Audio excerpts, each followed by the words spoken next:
오늘은 우리가 성례 주일로 우리가 지키게 되어집니다. 여러분, 성례다라는 것은 성찬과 세례를 의미하는 것입니다.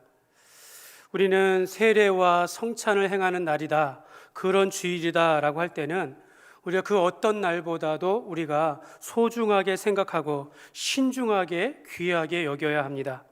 그래서 우리는 몸을 분별하고 겸손하게 성찬에 참여하는 것이 바로 우리가 예의라고 할 수 있겠습니다. 오늘 우리가 유아 세례를 받은 우리 하준이 잠옷실에 있는데요. 하준이가 아마도 자기가 이 어렸을 때 이 세례를 받은 것에는 자기 힘으로는 아마 기억하지 못할 것입니다. 부모님이 일러줄 것입니다. 예수님께서는 어린아이를 품에 안으시고 축복하시면서 천국은 이런 어린아이와 같은 어린아이의 것이다 라고 그렇게 말씀해 주셨습니다.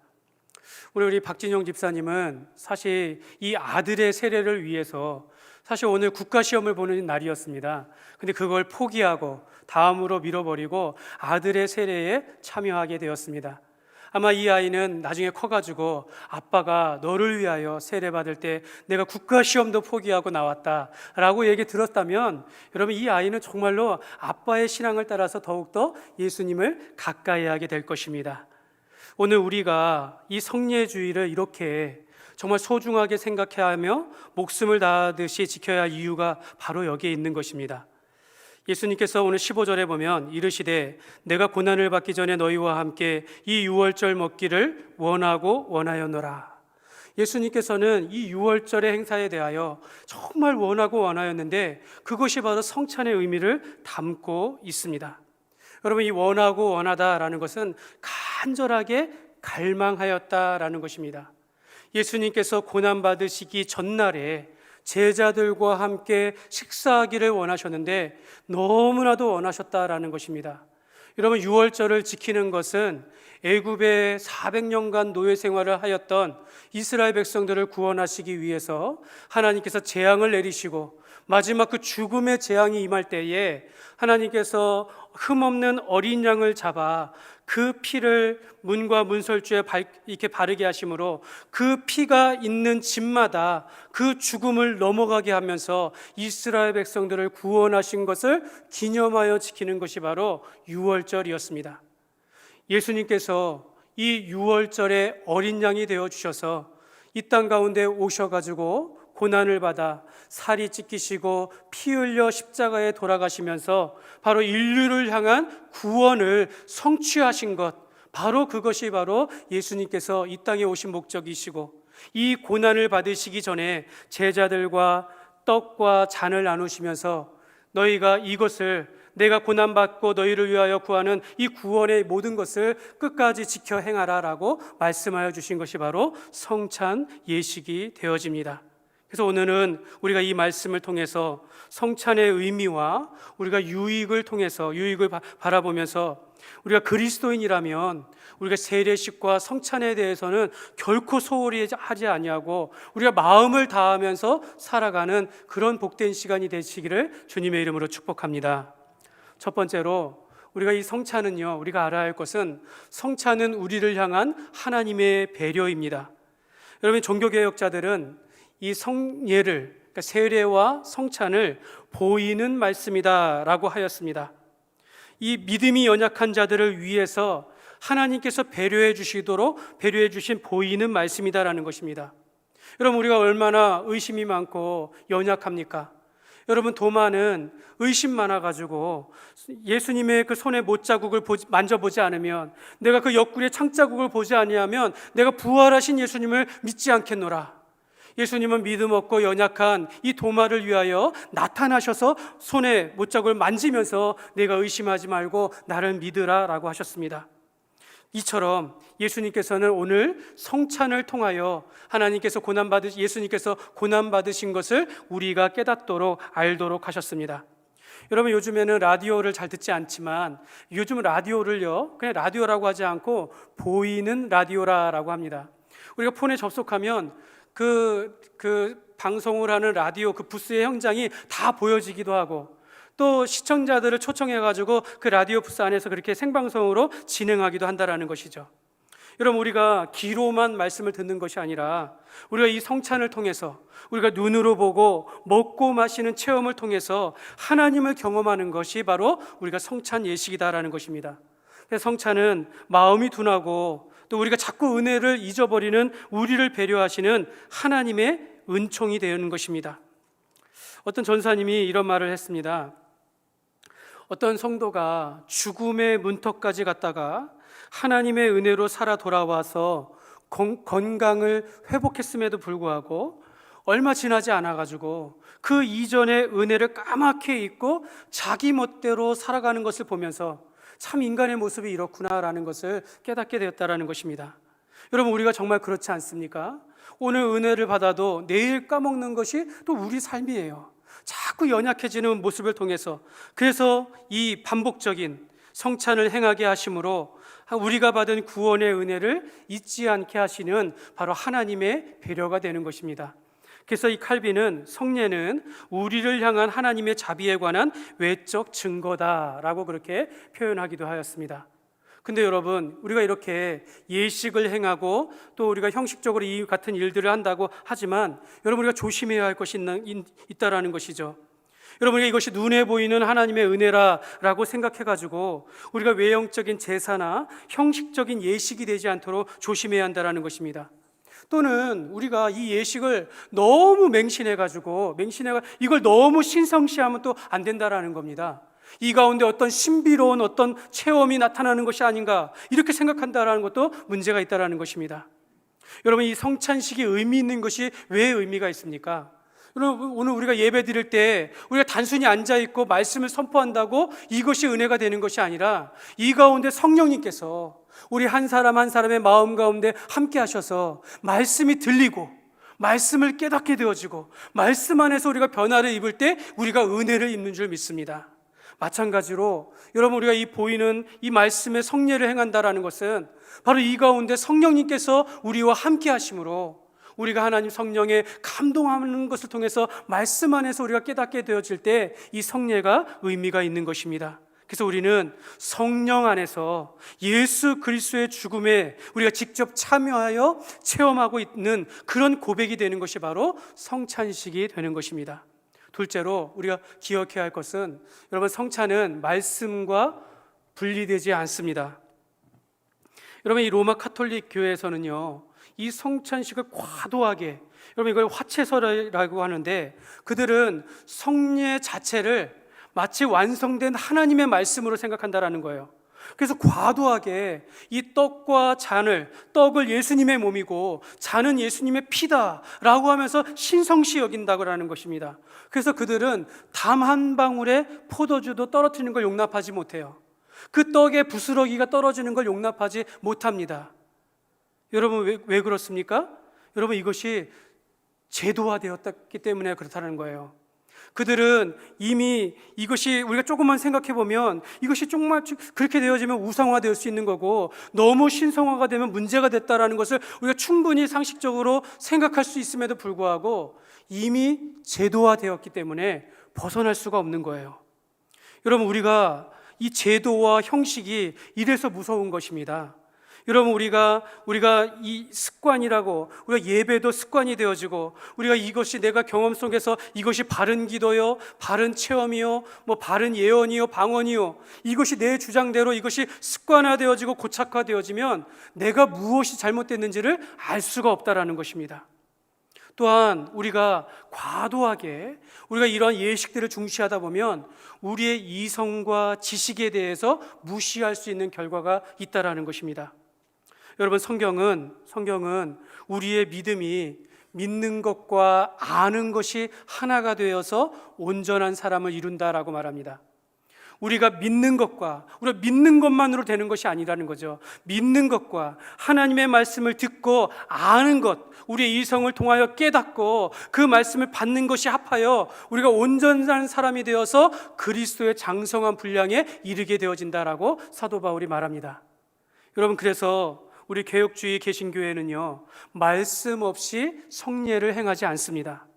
즉, 설교를 통한 말씀과 함께 성례가 같이 이루어진다라는 것입니다. 여러분, 우리가 말씀 없이 의미 없이 성찬에 참여하다 보면 자칫 잘못 그냥 말씀 없는 감정에 호소할 수밖에 없다라는 거죠. 여러분, 이것이 문제가 된다라는 것입니다.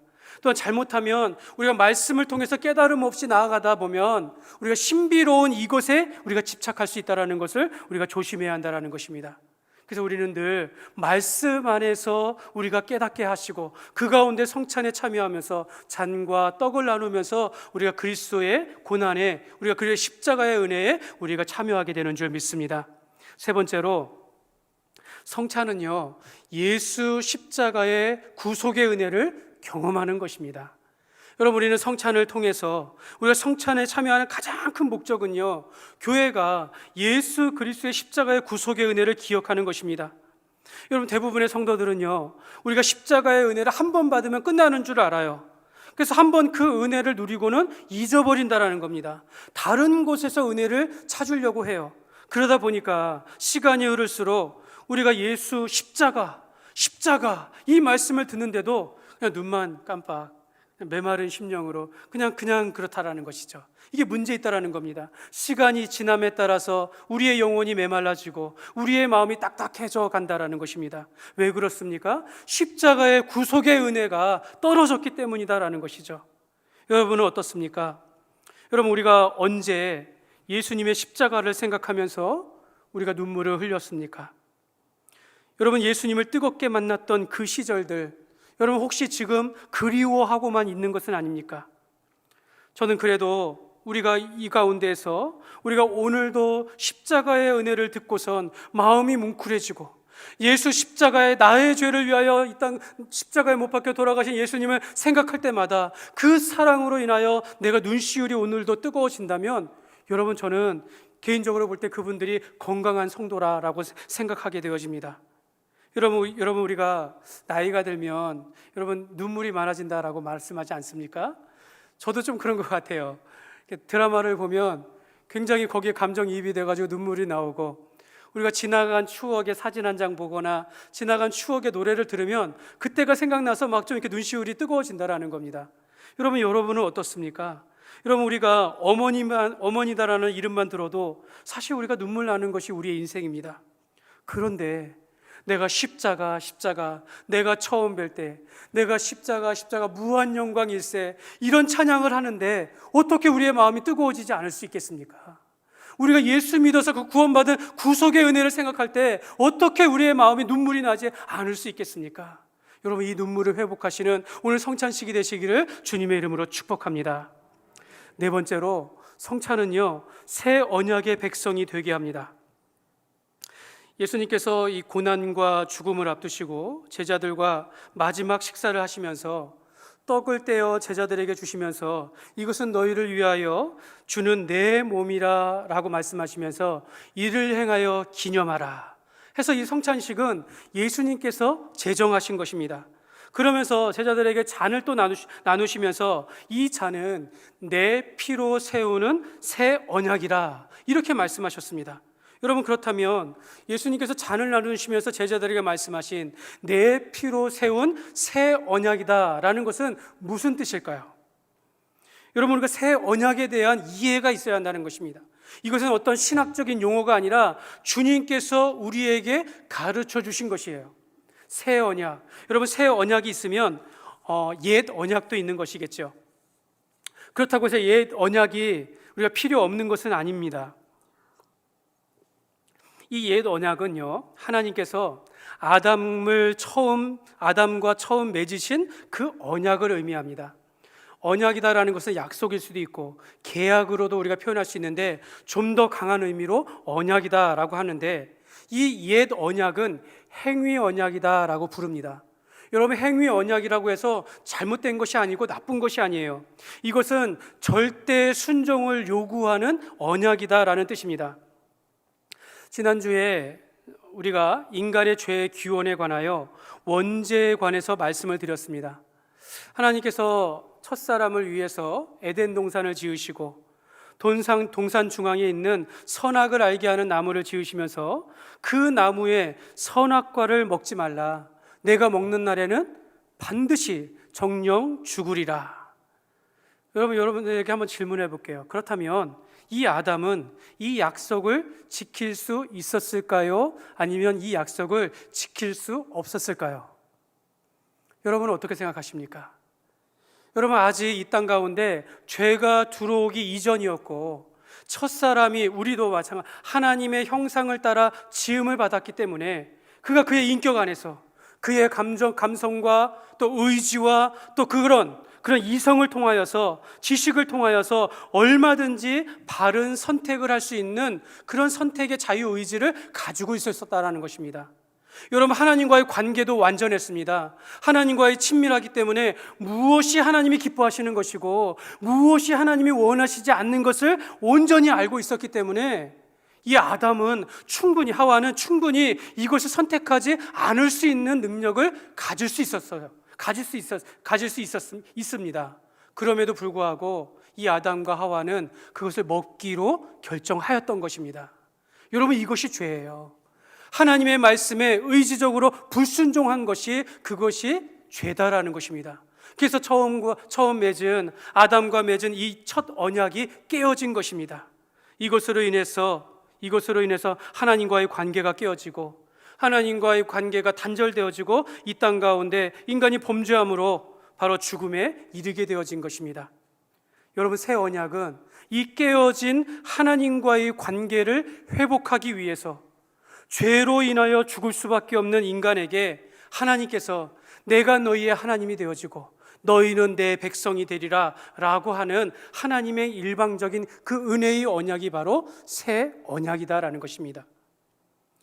여러분, 우리가 이미 죄로 인하여 어떤 행위나 힘으로는 우리가 영생에 이를 수 없는 그런 지경에 이르렀기 때문에 하나님께서는 우리를 사랑하셔서 예수 그리스도를 이 땅 가운데 보내주셔서 우리 죄를 대신하여 죄값을 치르심으로 그 구원의 계획을 완성하셨다라는 것입니다. 여러분, 우리가 늪에 빠진 사람은 스스로 나올 수가 없어요. 늪에 빠진 사람은 외부의 어떤 강권적인 힘에 의해서 건짐을 받아야 한다는 것입니다. 여러분, 우리가 죄의 늪에 빠졌다면 우리는 우리의 힘과 능력과 우리의 공로로는 우리가 죄를 이겨낼 수 없는 것입니다. 죄 가운데 우리가 죄사함을 받을 수 없는데, 바로 죄가 없으신 하나님께서 사람 되신 예수 그리스도께서 우리를 대신하여 십자가에 못 박혀 죽으심으로 그를 믿는 자마다 죄사함을 받고 구원에 이르게 하시는 그것이 바로 새 언약이다라는 것입니다. 그래서 여러분, 이렇게 정리할 수가 있습니다. 우리 같이 한번 읽겠습니다. 죄로 인해 죽는 것 외에는 아무런 소망이 없는 죄인들에게 아무 조건 없이 베푸신 일방적인 은혜의 언약이 곧 새 언약입니다. 여러분, 새 언약이라는 것, 여러분, 우리가 예수 그리스도의 십자가의 은혜로, 우리가 조건 없는 그 사랑으로 인하여, 은혜로 인하여 우리가 믿음으로 말미암아 이제 새 언약의 백성이 되었음을 주님의 이름으로 축복합니다. 그래서 우리는 새 언약의 백성으로서 성찬을 지키는 것입니다. 그래서 우리는 성찬을 행할 때마다 받는 유익이 있어요. 세 가지로 살펴보기를 원하는데요. 첫째는 우리가 이 성찬을 행할 때마다 하나님의 사랑을 회복하게 되어집니다. 여러분, 우리가 성찬의 떡을 나누어 먹고 잔을 나누어 마실 때마다 그리스도의 살과 피를 먹고 마시는 것으로 우리가 여깁니다. 여러분, 그러면 예수의 살을 먹고 예수의 피를 마신다. 여러분, 그런 사람이 어디 있겠습니까? 근데 초대교회는 이 로마로부터 핍박을 받으면서 이런 모함을 받은 거예요. 저 사람들은 사람의 살과 피를 먹는다 하더라, 식인종이 아닌가 하면서 로마가 그들의 죄악들을 이 그리스도인들에게 몰아넣어서, 그래서 당시에 오늘 성찬식을 행하고 다음날 끌려가서 죽는 사람들이 있었다라는 것입니다. 그만큼 우리는 성찬을 목숨처럼 지킨다라는 것이죠. 우리가 이 떡과 잔을 나눌 때마다 하나님께서 우리가 죄로 인하여 죽을 수밖에 없는 그 하나님의 사랑을 깨닫기 때문에 우리가 성찬을 지키는 것입니다. 그래서 우리는 성찬을 행할 때마다 영적으로 하나님의 사랑을 회복할 수 있는 기회로 우리가 삼아야 하는 것입니다. 우리 교회가 이제 회복을 넘어서 이 어려운 때를 지나서 우리가 부흥의 교회로 이어지는 것은 바로 오직 예수 그리스도의 그 십자가의 사랑뿐이다라는 것을 여러분 믿으시기를 바랍니다. 여러분, 반대로 우리의 영혼이 메말라가고 우리의 삶이 날카로워지는 것은요, 십자가의 은혜와 하나님의 사랑이 식어져 가고 있다는 그런 증거입니다. 사랑하는 여러분, 우리가 성찬에 참여할 때마다 여러분 소홀히 여기지 마시고 우리의 마음을 다하고 힘을 다해서 하나님의 사랑을 회복하는 은혜가 있으시기를 주님의 이름으로 축복합니다. 두 번째로, 성찬이 주는 유익은요, 우리가 영적인 식구임을 가르쳐 줍니다. 여러분, 우리가 성찬을 행함으로 우리가 그리스도 안에서 한 지체이다라는 것을 우리가 확고하게 한다라는 것입니다. 여러분, 이 식구라는 뜻, 여러분 한자로 아시죠? 먹을 식자, 입구자라는 그 뜻입니다. 그러니까 집안에서, 같은 집에서 끼니를 함께 하면서 사는 사람은 우리가 식구라는 것입니다. 여러분, 우리는 예수 그리스도의 몸과 살을 나누는, 떡과 잔을 나누는 영적인 한 식구다라는 것입니다. 예수님께서 제자들과 마지막 식사를 하실 때, 여러분, 예수님께서 주신 떡은요, 한 덩어리에서 떡을 떼서 주신 거예요. 이렇게 하나씩 같은 떡에서 먹은 것입니다. 한 병의 포도주를 같이 이렇게 한 잔 나누어서 드신 거예요. 우리가 같은 떡을 나누고 같은 잔을 나누는 것 같이 우리가 한 분 그리스도 예수를 믿어 그리스도 안에서 한 가족이요, 식구가 되었다라는 것을 우리가 성찬 예식을 통해서 우리가 깨닫게 되어지는 것입니다. 셋째로, 여러분, 우리가 그리스도처럼 살기로 다짐하게 한다라는 것입니다. 우리가 오늘 성찬을 행한다라는 이 자체가 그리스도 안에서 같은 사명으로 한 공동체가 되었다라는 것을 의미하는 것입니다. 여러분, 요즘 우리는 부족한 것이 없어요. 여러분, 요즘 우리가 이렇게 많은 것들을 준비하지만 우리가 먹으려고 하지 않아요. 이제는 우리가 나누어서 먹고 이웃을 위해서 베풀 만큼 우리가 풍족하고, 또 우리가 신앙생활을 하려면 우리가 재미있게 하고 행복하게 하려고 합니다. 그러나 여러분, 우리가 고난의 십자가는 지려고 하지 않는 모습이 오늘날 성도들의 모습이다라는 것입니다. 오늘날 우리는 고난을 피해가려고 애쓰려고 하지, 우리가 예수 그리스도의 그 십자가의 고난에 동참하려고 하지는 않는다라는 것입니다. 여러분, 우리가 과거 믿음의 우리 조상들은 그 일본의 압제 속에서 예수 믿는다라고 해가지고 오늘 세례받고 그것이 들통나가지고 다음날 처형당하는 일도 부지기수였어요. 우리가 공산당의 그 핍박 속에서 우리가 죽음을 두려워하지 아니하고 그 예수, 그 이름 하나 때문에 우리가 핍박을 받았다라는 것이 우리 교회, 우리나라의 믿음의 역사였다라는 것입니다. 그 열린교회 담임 목사님이시고 총신대 교수이신 김남주 목사님은 그 우리 믿음의 선조들의 신앙의 두 기둥이 있었는데, 하나는 내세 신앙이고 하나는 십자가 신앙이다라고 말하였습니다. 저도 이 말에 너무나도 공감을 합니다. 여러분, 우리가 이 땅 가운데 예수 믿고서 이 땅 가운데 행복하게 신앙생활을 하는 것은 우리가 영원한 하나님의 나라를 예수 믿어 확신하고 있기 때문에, 우리를 위하여 예비되고 있기 때문에 살아가는 것이에요. 그러면서도 우리가 이 땅 가운데 영원한 하나님 나라를 대한 소망을 뿐만 아니라 예수님께서 나를 위하여 죽으신 그 십자가의 고난을 생각하면서 오늘도 우리의 십자가를 지고 나아간다라는 것입니다. 그래서 누가복음 9장 22절과 23절에 보면 예수님께서 제자들에게 말씀합니다. 인자가 많은 고난을 받고 장로들과 대제사장들과 서기관들에게 버림받아 죽임을 당하고 제3일에 살아나야 하리라 하시고 하면서 또 무리에게 이르시되 아무든지 나를 따라오려거든 자기를 부인하고 날마다 제 십자가를 지고 나를 따를 것이니라.